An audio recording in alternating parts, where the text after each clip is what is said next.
మీరు భయపడి ఏడుస్తున్న కొద్దీ మీ కన్నీళ్లను దోసిలి పట్టి ఆనందిస్తుంది ఈ లోకం. ధైర్యంతో ఒక్క అడుగు ముందుకు వేశారా, తను భయపడి ఆ నీటితోనే మీ పాదాలు కడుగుతుంది. మనం వస్తువు విలువ కొనే ముందు తెలుసుకుంటాం, మనిషి విలువ కోల్పోయాక తెలుసుకుంటాం. ఒకరి కోసం నీ వ్యక్తిత్వాన్ని ఎప్పుడూ మార్చుకోకు. సింహం కూడా తన స్వభావాన్ని వదిలి పిల్లిగా మారితే కుక్కలు కూడా వెంటబడి కరుస్తాయి. మనీ నుండి వచ్చే ప్రేమ దీపం లాంటిది. అది నూనె ఉన్నంత వరకే వెలుగుతుంది. మనసులో నుండి వచ్చే ప్రేమ సూర్యుడు లాంటిది. అది సృష్టి ఉన్నంత వరకు వెలుగుతూనే ఉంటుంది. మనిషికి ఆరోగ్యం కన్నా విలువైనది, ముఖ్యమైనది మరేదీ లేదు. ఆరోగ్యంగా ఉంటేనే దేనినైనా సాధించవచ్చు. ఒకరి నుంచి సహాయం అందుకున్నప్పటి సంతోషం కంటే వేరొకరికి సహాయం అందించడంలో ఉన్న తృప్తే మిన్న. అదుపులేని ఆలోచనలు శత్రువు కన్నా ప్రమాదకరం. మీ ఆనందాన్ని పంచుకునే వారికంటే మీ బాధను పంచుకునే వారికే ఎక్కువ విలువ ఇవ్వండి. ఆనందం అందరూ పంచుకుంటారు, బాధ మనవాళ్ళు మాత్రమే పంచుకుంటారు. చనువు ఎక్కువైనట్లయితే చులకన తప్పదు, దగ్గర ఎక్కువైనట్లయితే దూరం తప్పదు. నమ్మకం ఎక్కువైనట్లయితే ద్రోహం తప్పదు, ప్రేమ ఎక్కువైనట్లయితే బాధ తప్పదు, ఆశ ఎక్కువైనట్లయితే దుఃఖం తప్పదు. ఇదే జీవిత సత్యం. నీ దగ్గర ఏముంది అనే ఆలోచన కంటే నీకోసం ఎవరున్నారు అనే ఆలోచన నిజంగా ఎన్ని కష్టాలైనా మరిపించేలా చేస్తుంది. కష్టపడేవాడు ఎక్కడైనా జీవించగలడు. సోమరిపోతూ బంగారు గనిలో ఉన్న బికారిగానే ఉంటాడు. పిరికివాడికి ఆపద కనిపిస్తుంది, ధైర్యవంతుడికి అవకాశం కనిపిస్తుంది.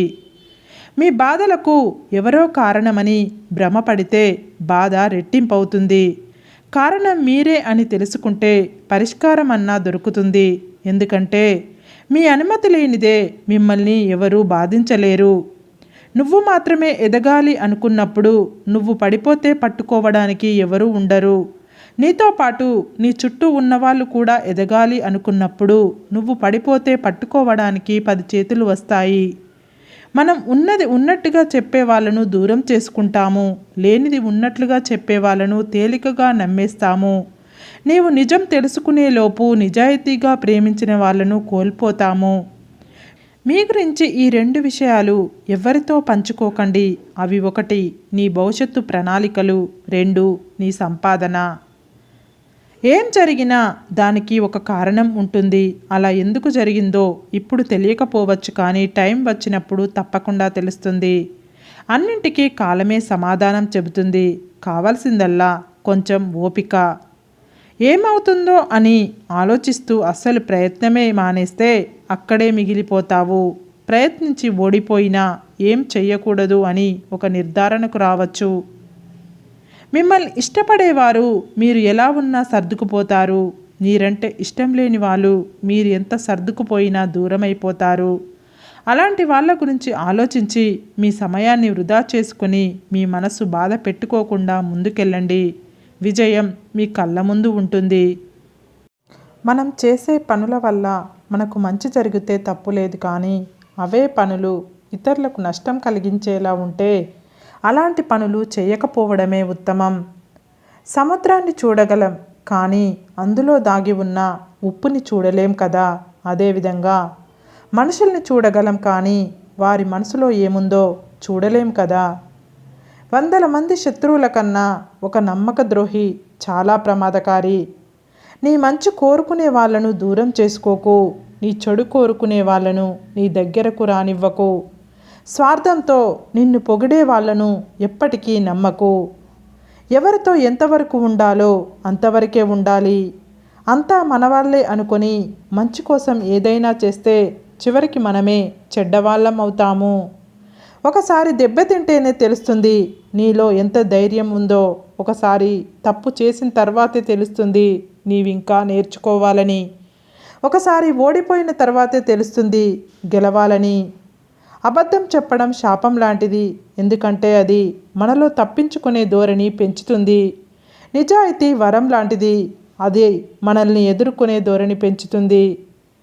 నిజానికి వాస్తవానికి చాలా తేడా ఉంది. ఉదాహరణకు, సూర్యుడు తూర్పున ఉదయిస్తాడు, పడమరన అస్తమిస్తాడు అనేది నిజం. సూర్యుడు ఉదయించడు, అస్తమించడు, తిరిగేది భూమి అనేది వాస్తవం. నిజానికి వాస్తవానికి మధ్య సన్నని గీతని తెలుసుకోవటమే మన మేధస్సు. శాంతంగా ఉంటేనే జీవితంలో మీరు దృఢంగా ఉండగలరు. గుర్తుంచుకోండి. చల్లగా ఉన్నప్పుడు అత్యంత దృఢంగా ఉండే ఇనుము కూడా వేడికి వేడెక్కితే బలహీనం అయిపోతుంది. తాము గొప్పగా జీవిస్తున్నామని మీ హుందాతనాన్ని తెలపడానికి మరో కుటుంబాన్ని హేళన చేస్తూ మాట్లాడకండి. అది సంస్కారం, సభ్యత లేని వారు చేసే పని. కొంతమందికి గర్వం, అహంకారం ఉంటాయి, తప్పులేదు. కానీ ఎవరి మీద ఎప్పుడు చూపించాలో అప్పుడే చూపించాలి. అంతేకాని ఎవరి మీద పడితే వారి మీద చూపిస్తే మాట్లాడడానికి మనుషులు కరువు అవుతారు. జాగ్రత్త. జీవితంలో ఏదైనా పోగొట్టుకో, తిరిగి సంపాదించుకోగలవు. నిన్ను ప్రేమించేవారు నీ మీద పెట్టుకున్న నమ్మకాన్ని పోగొట్టుకోకు. తిరిగి వారి ప్రేమను, వారి దగ్గర నమ్మకాన్ని సంపాదించుకోవాలంటే ఈ జీవితం సరిపోదు. సంతోషం నేర్పలేని ఎన్నో విషయాలు కన్నీళ్లు నేర్పుతాయి. గెలుపు నేర్పలేని ఎన్నో పాఠాలు ఓటమి నేర్పుతుంది. స్నేహం నేర్పలేని ఎన్నో జాగ్రత్తలు మోసం నేర్పుతుంది. అందుకే అంటారేమో ఏది జరిగినా మన మంచికే అని. సముద్రం దగ్గర చుట్టూ నీరే కనిపిస్తుంది, కానీ తాగడానికి మాత్రం గుక్కెడు నీళ్లు కూడా పనికిరావు. అలాగే మన చుట్టూ ఎన్ని బంధాలు ఉన్నా కూడా మన అనుకునే భావం ఎదుటివారిలో లేకపోతే మనం ఎంత తాపత్రయపడినా వృధా ప్రయాసే అవుతుంది. ఎక్కడైతే మనం నలుగురం కూర్చొని ఐదో వాడి గురించి తప్పుగా మాట్లాడతామో అక్కడి నుంచి మనం వెళ్ళిపోయిన తర్వాత మిగిలిన ముగ్గురు కూడా మన గురించి తప్పుగానే మాట్లాడతారు. ఇది నిజం. మన సహాయం ఎప్పుడూ ఒకరి కడుపు నింపేలా ఉండాలి, కానీ మన అవసరం కోసం ఇంకొకరి కడుపు కొట్టేలా కాదు. పని చెయ్యాలనుకునే వారికి దారి దొరుకుతుంది, చెయ్యొద్దు అనుకునే వారికి సాకు దొరుకుతుంది. ఏ రోజైతే నీకు కష్టపడటం చేత కాదో ఆ రోజు నుండి నీకు మోసం చేయడం అలవాటు అవుతుంది. నువ్వు ఎవరినైనా మోసం చేయగలిగావంటే దాని అర్థం మోసపోయిన వారు చేతగాని వారని కాదు, నీ స్థాయికి మించి నిన్ను నమ్మారని అర్థం. లోకంలో అన్నింటికంటే తేలికైన పని సలహాలు ఇవ్వడం. ఒకటి అడిగితే 1000 చెబుతారు. అన్నింటికంటే కష్టమైనది సహాయం చేయడం. 1000 మందిని అడిగితే ఒక్కరు చేస్తారు. ఏ విషయంలోనూ ఎవరి మీద ఆధారపడకు. ఒక్కసారి అడిగితే సాయం, అదే సాయం పదే పదే అడిగితే చేతగానితనం. వీలైనంత వరకు ఎవరి సాయం లేకుండా బ్రతకడం నేర్చుకో. అప్పుడే నీ మీద నీకు నమ్మకం, నీ మీద ఇతరులకు గౌరవం పెరుగుతుంది. కంటితో చూడనివి, చెవులతో విననివి ఎప్పుడూ నమ్మవద్దు, ఇతరులకు చెప్పవద్దు. ఎందుకంటే కొంతమంది చెప్పే మాట వల్ల కొన్ని స్నేహాలు చెడిపోతాయి, కుటుంబ బంధాలు తెగిపోతాయి. సరే ఫ్రెండ్స్, ఈ వీడియో కనుక మీకు నచ్చినట్లయితే ఇలాంటి మంచి వీడియోల కోసం మా ఛానల్ని లైక్ చేసి మీ ఫ్రెండ్స్ రిలేటివ్స్కి షేర్ చేసి తప్పకుండా సబ్స్క్రైబ్ చేసుకోండి. సబ్స్క్రైబ్ చేసుకున్న వెంటనే పక్కనున్న బెల్ ఐకాన్ని క్లిక్ చేయండి. Bye friends.